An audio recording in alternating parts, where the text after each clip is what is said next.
안녕하세요. 우리의 믿음을 행함으로 실천할 수 있기를 바랍니다. 쉽고도 정확하게 알차고 재미있게 하나님의 말씀을 가슴 깊이 새기는 시간, 소문난 성경교실의 조준철 목사입니다.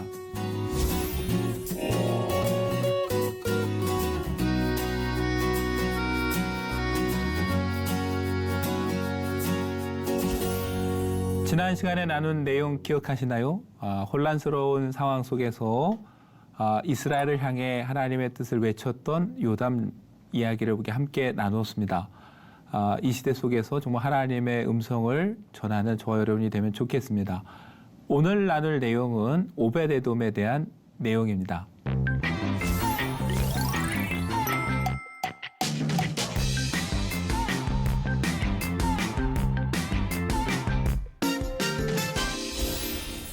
오늘 오벳에돔에 대해서 함께 나누기 전에 우리가 한번 이야기를 좀 나누려고 합니다.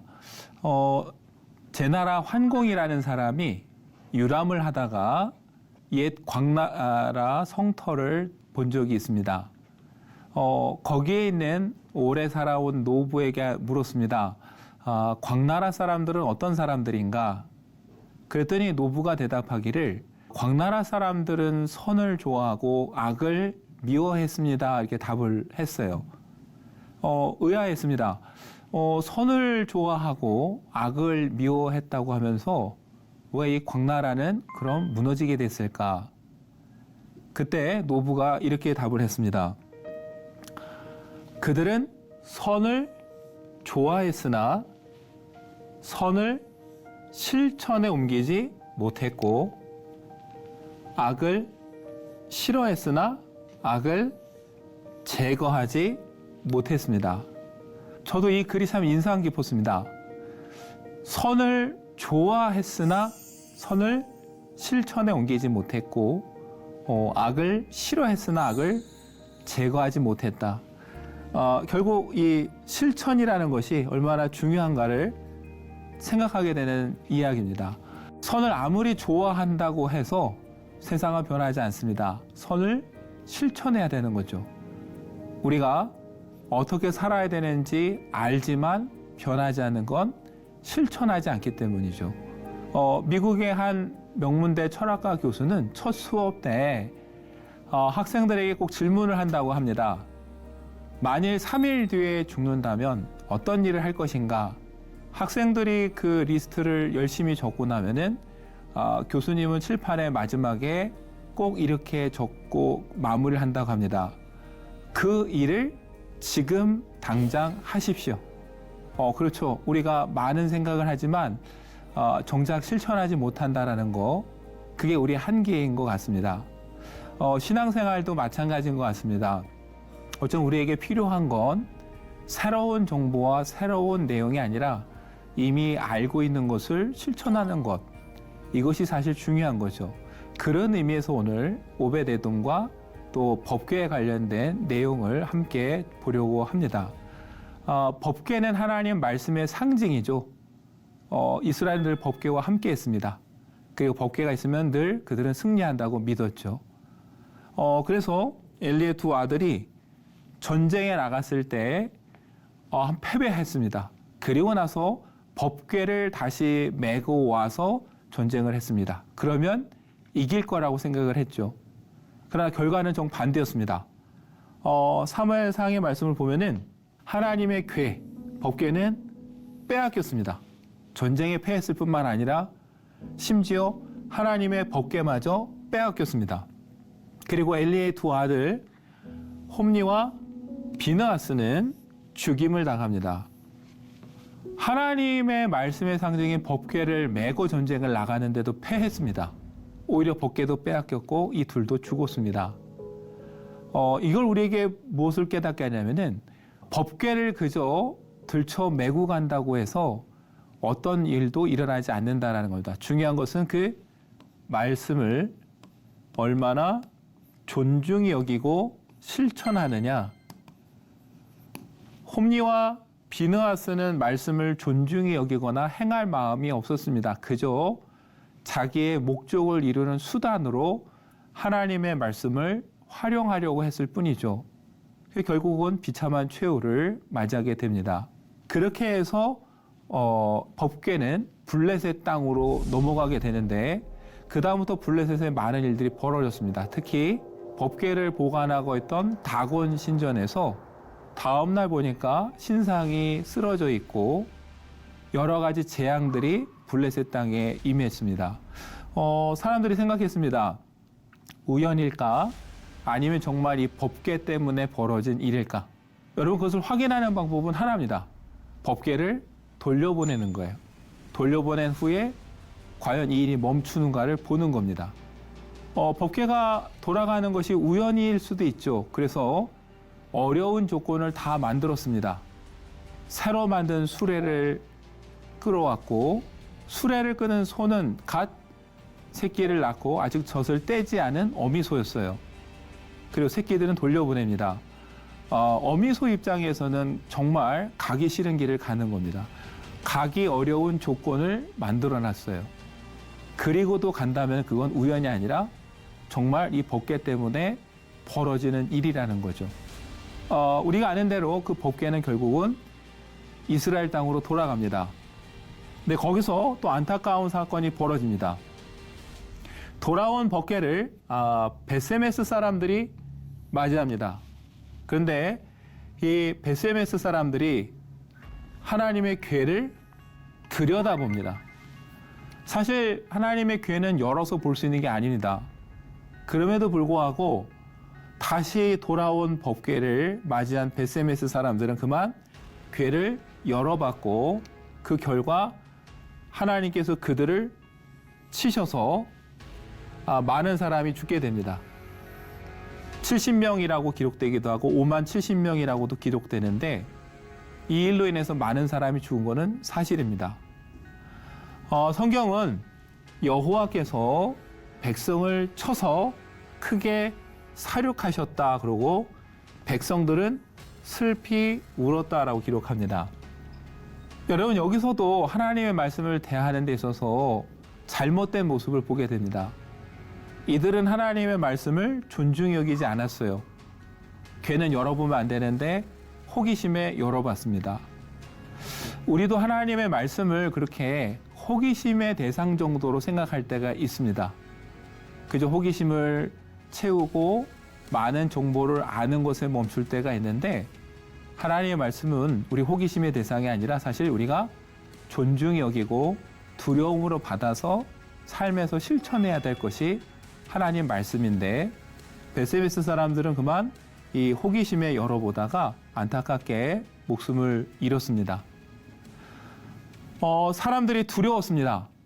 자신들이 잘못한 거는 생각하지 않고 이 일 결과만 보고서 누구도 두려워서 이 법궤를 해결하지 못할 때 나선 사람들이 바로 기럇 여아림 사람들입니다. 기럇 여아림 사람들을 통해서 이 법궤를 이제 옮기게 되는데 그 뒤에 이 법궤를 맡은 사람들이 바로 우사의 집안이죠. 그렇게 법궤가 잊혀지는가 했는데 다시 법궤를 생각하고 옮기려고 나선 사람이 다윗입니다. 다윗이 많은 준비를 하고 이 법궤를 다시 옮기려고 합니다. 근데 여기서 또 한 번 사건이 터집니다. 바로 법궤를 옮기는 순간 그 법궤가 나곤의 타작마당에 이르렀을 때 소들이 뛰었습니다. 소들이 뛰니까 당연히 수레에 있던 궤가 떨어질 것 같았고 우사가 손을 들어서 궤를 붙들었습니다. 여러분, 여기까지 보면 너무나 당연한 반응 아닐까요? 법궤가 떨어질 것 같으니까 그걸 보호하기 위해서 우사는 손을 댔어요. 아마 우리 같아도 그렇게 했을 겁니다. 근데 결과는 전혀 다른 모습입니다. 하나님께서 우사가 잘못함으로 진노하셨다고 그래요. 그리고 우사를 그곳에서 치셨다. 그리고 궤 곁에서 죽었다라고 기록하고 그곳의 이름을 베레스 우사라고 이름했습니다. 우사를 치셨다라는 뜻이죠. 여러분, 결과만 보면은 우사가 너무 억울해 보입니다. 하나님의 궤를 보호하려고 나섰는데 과연 이게 죽을 일일까? 근데 한 번 더 생각하면은 하나님의 말씀을 존중히 여기지 않는 데서 시작된 문제라는 걸 알 수 있습니다. 하나님께서 일찍이 알려주셨어요. 궤를 옮길 때는 어떻게 하느냐? 채를 궤 양쪽 고리에 꿰어서 궤를 매게 하라 그랬어요. 맞습니다. 하나님의 궤는 옮길 때 반드시 채를 꿰어서 어깨에 매야 됩니다. 그 채는 조각목으로 만들어서 금으로 쌓아야 했어요. 근데 여러분, 다윗과 우사는 궤를 채에 꿰어서 어깨에 맨 게 아니라 수레에 싣고 갔습니다. 요즘같이 좋은 도로에서도 덜컹거릴 수 있는데 그 시절 길에서 수레가 덜컹거리는 건 너무나 당연한 일이었고 궤는 떨어질 수밖에 없는 거죠. 결과만 놓고 보면 우사가 억울하다고 할 수 있지만 사실 더 근원으로 돌아가면은 애초에 이 하나님의 말씀을 뭡니까? 기억하지 못하고 그대로 실천하지 못한 것이 잘못이었어요. 하나님이 가르쳐준 대로 했다면은 그런 문제가 안 생기는 거죠. 여러분, 법궤가 20년을 머물렀습니다. 우사의 집안에. 그럼 생각을 해봐야죠. 20년을 법궤를 지켜보면서 과연 어떤 생각으로 바라보았을까? 다윗도 마찬가지죠. 믿음이 좋은 다윗이라고 하는데 다윗이 이 궤를 옮길 때 왜 다윗은 그 생각을 못했을까? 성경을 보면 정말 많은 준비를 했습니다. 많은 사람을 동원했고 근데 정작 놓친 건 하나님의 말씀이었어요. 궤를 매게 하라는 그 가장 근본적인 말씀을 놓친 거죠. 여러분, 말씀을 가까이 두고 보았지만 결국 뭡니까? 그 말씀을 마음에 새기고 존중히 여기면서 지키는 일은 제대로 하지 못한 겁니다. 그렇기 때문에 그 궤를 옮기는 과정 중에서 또 한 번 이제 불행한 일이 벌어진 거죠. 이제 또다시 고민이 생겼습니다. 이 궤를 또 어떻게 해야 될까? 다윗은 화를 내고 돌아갔습니다. 아마 자기 계획대로 되지 않은 것에 대한 화일 거예요. 이걸 옮기고 드디어 왕으로서 모든 것을 이제 다 통일하고 백성들의 존경을 받으려고 했는데 그 계획이 틀어진 것도 화가 났겠죠. 그러면서 보면 다윗도 이 순간만큼 뭡니까? 철저하게 자기중심적인 생각을 하는 거예요. 말씀에 비추어 판단하는 게 아니라 내 뜻이 되지 않은 것에 대해서 서운하고 화가 나서 돌아갔습니다. 그리고 그 궤를 맡은 사람이 바로 오벳 에돔입니다. 성경은 이렇게 기록합니다. 여호와의 궤가 가드 사람 오벳 에돔의 집에 석 달을 있었다고 그럽니다. 그 석 달 있는 동안 여호와께서 오벳 에돔과 그의 온 집에 복을 주시니라. 역대상도 기록하기를 하나님의 궤가 오벳 에돔의 집에서 그의 가족과 함께 석 달을 있었다 그럽니다. 그리고 동일하게 여호와께서 오벳 에돔의 집과 모든 소유에 복을 내리셨다. 여러분, 너무 대비되지 않습니까? 어떤 사람은 법궤를 20년을 모셨는데 그 끝이 불행했습니다. 근데 어떤 사람은 20년에 비하면 너무나 짧은 기간이죠. 석 달을 모셨는데 하나님의 복이 그 집에 임했습니다. 오벳 에돔이 누굴까에 대해서 의견들이 있어요. 가드 사람이라고 하니까 블레셋 땅입니다. 그 다음에 블레셋 땅에 머물렀고 오벳 에돔이라는 이름을 그대로 번역하면은 오벳 에돔의 종이란 뜻도 가능하고 에돔의 예배자란 뜻도 가능하다고 합니다. 나중에 오벳 에돔은 다윗이 하나님 앞에서 예배하는 일에 귀하게 사용합니다. 그걸 봤을 때 많은 사람들은 오벳 에돔을 에돔의 예배자라는 뜻으로 해석을 합니다. 어떤 이유에서인지는 모르겠지만 이방 땅에 살게 된 이스라엘 사람, 특히 제사장 가문이 아닐까 생각을 합니다. 그는 비록 몸은 이방 땅에 와 있었지만 하나님의 말씀에 대해서 잘 알고 있었어요. 어떻게 다뤄야 될지도 잘 알았습니다. 그래서 그는 법궤를 잘 모셨고 하나님은 그의 집에 있는 석 달 동안 그와 함께하는 모든 집에 복을 주셨습니다. 아까 말씀드린 대로 20년을 모셨는데 비극적인 결말을 맺은 사람이 있고 석 달을 함께 했는데 복을 누린 사람도 있습니다. 다른 게 아닙니다. 그 법궤, 하나님의 말씀을 어떤 마음으로 대했느냐. 이것이 가장 큰 차이죠. 그런 면에 있어서 여러분, 우리가 단순히 신앙의 연수가 길다고 해서 자랑할 것이 아니라는 걸 다시 생각하게 됩니다. 정말 우리가 신앙생활 오래 했다, 이것이 우리를 증명해 주는 게 아니라 그 하나님의 말씀을 내가 얼마나 존중히 여기고 그 말씀을 우리 삶 가운데 실천해 가느냐, 이게 사실 더 중요하다라는 것을 오늘 오베데돔은 보여주고 있습니다. 네, 어느 순간 우리도 우리 연수를 자랑하지 하나님의 말씀을 내가 얼마나 존중히 여기고 있는가, 이 부분을 놓칠 때가 많죠.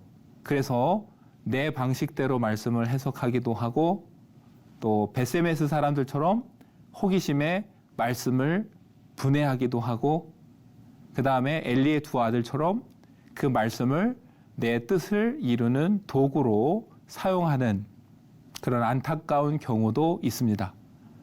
근데 여러분, 하나님의 말씀을 우리가 경외하는 마음으로 존중히 여겨야 되는 것이죠. 경외한다라는 건 두려워하라는 게 아닙니다. 공포심도 아니에요.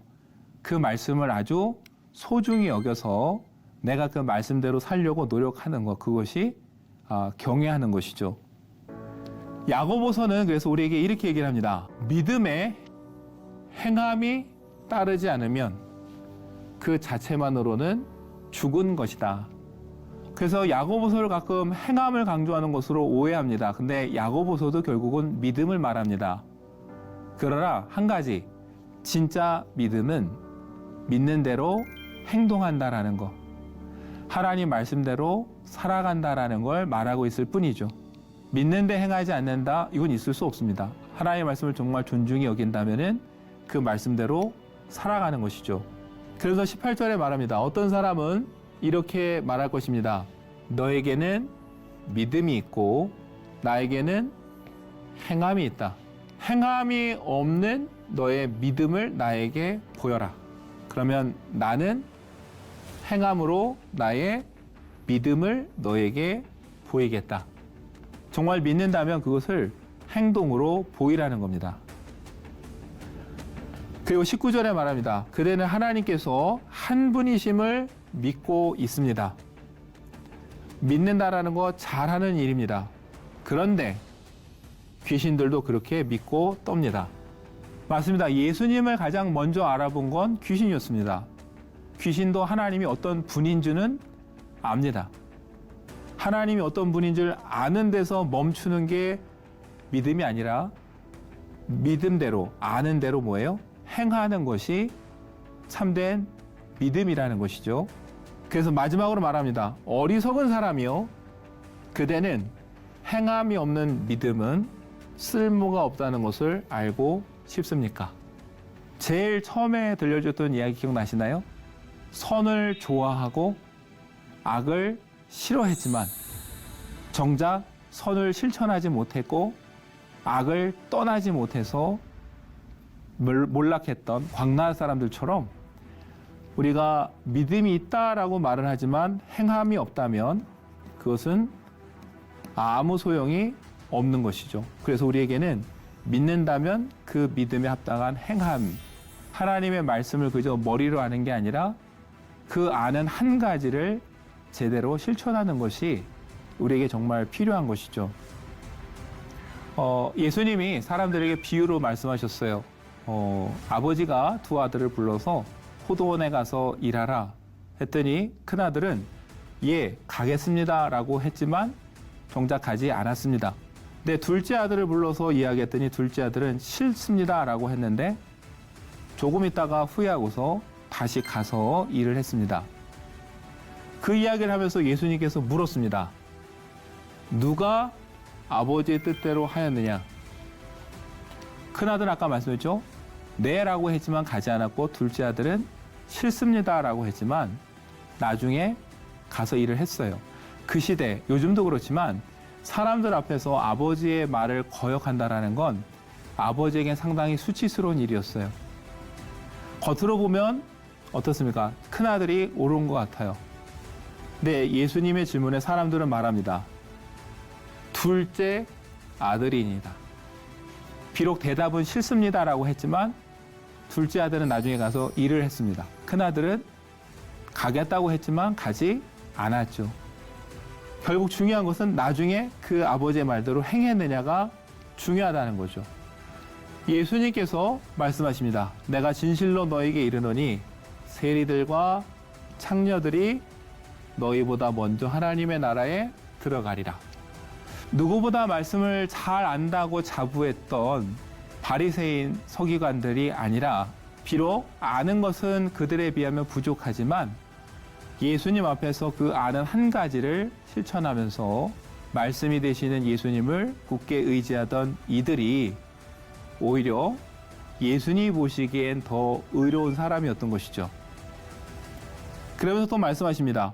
요한이 의의 도로 너에게 왔거늘 너희는 그를 믿지 아니하였으되 세리와 창녀는 믿었으며 너희는 이것을 보고도 끝내 뉘우쳐 믿지 아니하였도다. 세리들과 창녀들이 겉으로 보면은 둘째 아들처럼 괘씸한 존재 같지만 그러나 마지막 순간에 결국 그 하나님의 말씀을 듣고 회개하고 순종했던 것은 바로 이 세리들과 창녀들이라는 거예요. 바로 둘째 아들 같은 사람들이죠. 그러나 겉으로 보기엔 서기관과 바리새인들은 큰아들처럼 의로워 보이지만 아무것도 하지 않은 사람들. 예수님은 오히려 둘째 아들이 훨씬 의롭다. 이들이 먼저 하나님 나라에 들어가리라 말씀하셨습니다. 여러분 오벳에돔은 우리에게 그걸 보여줍니다. 비록 석달이었지만 하나님의 말씀을 존중히 여기고 살아가는 사람에게 하나님께서 복을 주시고 하나님의 말씀을 존중히 여기는 자를 하나님도 높여주신다라는 것. 그런 의미에서 20년을 모셨지만 비참한 결과를 맞이한 우사와 너무 비교되는 사람이 바로 오벳에돔입니다. 저도 여러분도 아까 말씀드렸죠. 단순히 얼마나 오래 신앙생활을 했느냐 우리의 연수를 자랑할 게 아니라 우리가 하나님의 말씀을 얼마나 깊이 새기며 날마다 우리 삶 속에서 말씀을 실천해 가고 있느냐 이것으로 우리 자신들을 살펴봤으면 좋겠습니다. 시인 하만스타인이 이런 얘기를 했다고 합니다. 종은 울릴 때까지 종이 아니고 노래는 부르기 전까지 노래가 아니며 사랑은 고백할 때까지 사랑이 아니고 믿음은 행할 때까지 믿음이 아니다. 그렇죠. 종은 울려야 종소리가 들리고 종의 역할을 합니다. 아무리 악보에 노래가 좋게 작곡이 되어 있어도 부르지 않으면 들리지 않으면 소용이 없는 거고 사랑도 마찬가지고 믿음도 마찬가지입니다. 믿음은 행할 때 비로소 믿음이 되고 그 믿음을 통해 하나님께서 역사하시는 거죠. 오늘 저와 여러분의 믿음도 머릿속에만 있는 게 아니라 삶 가운데 드러나고 실천되는 그런 믿음이 되기를 간절히 소망합니다.